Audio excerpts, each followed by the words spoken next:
pense que l'être humain a toujours cherché à imiter ce qu'il voit autour de lui, en particulier les animaux. Il a créé des bateaux, des sous-marins pour imiter les poissons, et de la même manière, il a, je pense, toujours été fasciné par les oiseaux. Alors il a inventé une multitude de machines, d'objets, on a expérimenté pour s'élever dans les airs, mais parmi toutes ces inventions, il y en a une qui selon moi se rapproche le plus du vol des oiseaux, c'est le parapente. Bon, alors on est dans les années 60 quand quelques ingénieurs testent un nouveau type de parachute qui serait notamment utilisé pour le retour sur Terre des missions Apollo. Rien que ça. Mais l'histoire du sport qu'on connaît aujourd'hui, elle commence un peu plus tard. Je vous épargne quelques détails, mais on est maintenant en 1978, en Haute-Savoie, en France. Et là, on retrouve trois gars. Trois passionnés de parachutisme qui décident de tenter pour la première fois de décoller non plus d'un avion, mais directement d'une pente herbeuse avec un parachute. Et c'est ainsi que le 27 juin 1978 à Mieuxy, Jean-Claude Bétang, André Bonne et Gérard Bosson gonflent leur voile, s'élancent et...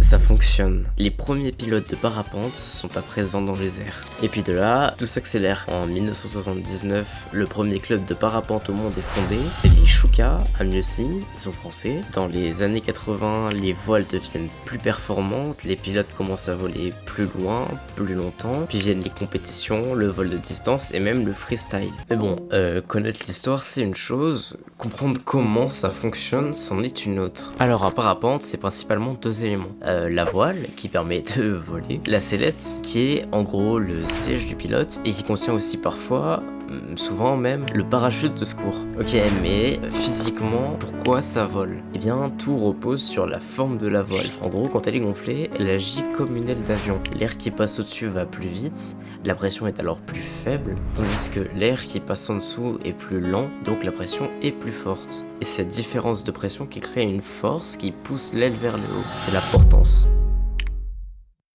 Perso, le parapente ça me passionne, mais genre vraiment, je trouve ça juste incroyable. Et pour moi, c'est ce qui se rapproche le plus du vol des oiseaux, dans le sens où t'es en contact direct avec l'air. Ouais, je sais, je suis un peu abstrait, mais ce que je veux dire, c'est que c'est pas comme dans un avion où, oui, tu voles, mais t'es enfermé. Dans ma vie, j'ai eu l'occasion d'en faire 2 fois, du parapente, toujours accompagné, et pourtant depuis j'ai un rêve, savoir voler seul.